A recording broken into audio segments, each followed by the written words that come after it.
Everyone loves to talk about focusing on your priorities, but what about juggling different priorities and changing and shifting your focus as your life changes? For example, the only times I've ever lost noticeable weight were when doing so was my number one goal, my main focus. Now, I always like to keep my own health and fitness in my top 3, but it can't always be number 1. When I had a newborn baby, she became my number 1, and my own fitness went into maintenance mode. At least until I was able to consistently get 4 hours of sleep at night. So that is what this video is about. When you are currently focusing on something, how to build systems for it. So when you need to shift priorities and focus on something else, that first thing can go into maintenance mode. And it's probably not growing and improving well in maintenance mode, but it's holding on at a good, acceptable level with a minimum amount of effort from you. Hello, I'm Kate and I make videos about productivity and organization. Let's get started with this one about shifting priorities. We can only focus on one thing at a time. Really focus and improve and grow. Maybe 2. It depends on how many other things you're juggling, or as what I'm going to call, have on maintenance mode. The example I gave, the only times I've ever really lost weight were when doing so was my main focus. Similarly, all of the big steps in my business, none of them have happened in the summer when I spend a lot more time with my kids. At any given time, we have a number 1 priority, something that gets the lion's share of our focus, something we're trying to grow and improve. This would also improve something like a family emergency or an event like a big vacation or a move or a wedding. And of course, sometimes this number 1 thing changes. We would be very boring people if we only cared about one thing for our whole lives. So for me right now, number 1, I'm mostly focused on growing my business. But number 2, I also want to give my kids extra attention because we just moved and also they're still young and I know these years will go by fast. And number 3 is my own fitness. I can't do the 1,000 things that I want to do if I don't have the energy. And then below my top 3 is just everything else. I want to make new friends in my new country. I want to learn German because I'm in the German-speaking part of Switzerland. I've got a new home to furnish and organize and decorate. Of course, my romantic relationship needs attention. As I'm recording this, it's December, so I've got all the holiday cards and gifts and travel to organize too. And then there's the daily lunches, laundry, and litter boxes. Those are all pretty big things, and there's a lot of them.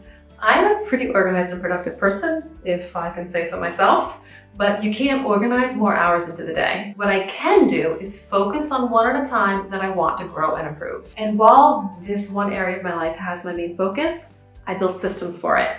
So when my focus inevitably changes to something else, this one can stay at that level with as little effort from me as possible. All right, now how?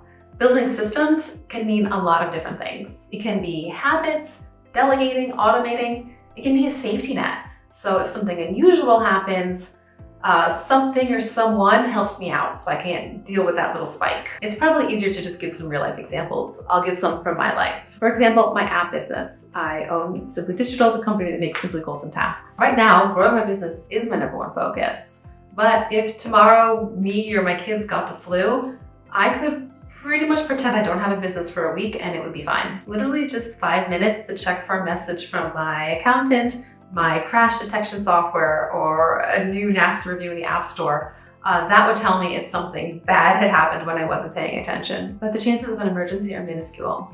Multiple times a year, I go on vacation and I don't work at all when I do. Another example is this YouTube channel.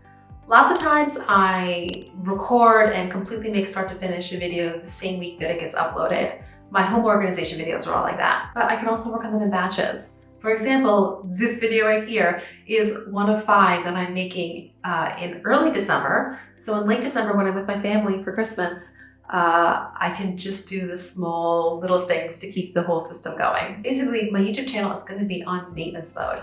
It's going to be taking very little effort from me behind the scenes, but from the outside, a new video is still getting uploaded every week like normal. And I even have 1 extra video so that I don't have to jump right back into working on videos as soon as I get back, because I know a lot of things can be piling on during that time. Also, my kids.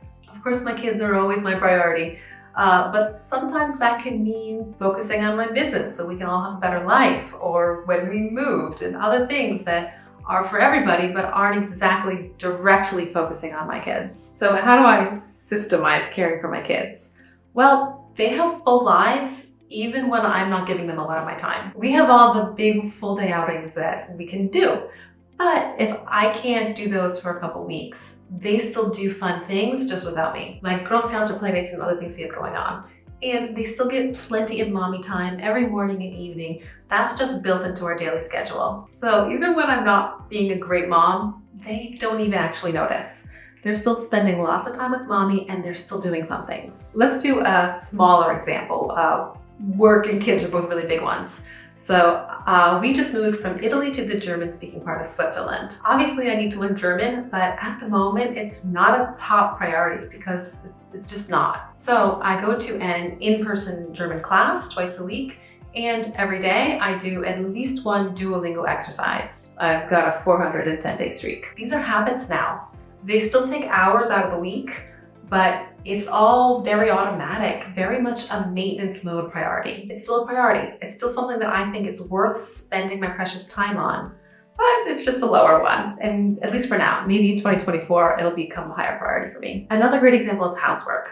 When my first daughter was born, it was really clear we would not be able to keep doing everything in our lives that we've been doing at the same level. Housework was the obvious choice for what to not care about quite so much anymore. You know, to just accept that things will be a little messy and that's okay. A spotless house just isn't a priority when next to a new baby and work and sleep and sanity. Now, fast forward to now, we just moved. So housework is actually higher on my list. But as I work on planning out each room and being very deliberate that every room is organized and designed in a way to be orderly by default with very little effort on my part to maintain it. I've delegated mopping to my partner. I do the windows once a season. All of the furniture is arranged in a way to make vacuuming underneath it very easy. My 5-year-old empties the dishwasher and my 8-year-old puts away her and her sister's laundry. Everything has a place that is easy to put away, and stuff that needs to be dealt with has landing places or systems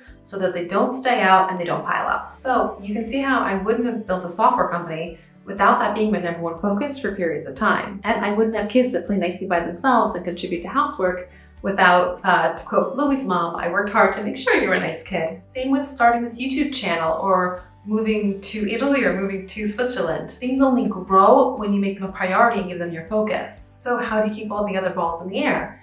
You build habits, you get outside support, you organize things in a way that they can stay at the level they're at with very little effort and just be on maintenance mode. If you would like to know more about my housework systems in particular, I just made a video about that and I will link it on screen now and down in the description. Thank you for watching to the end. Hug, and I will see you over in that other video. Ciao.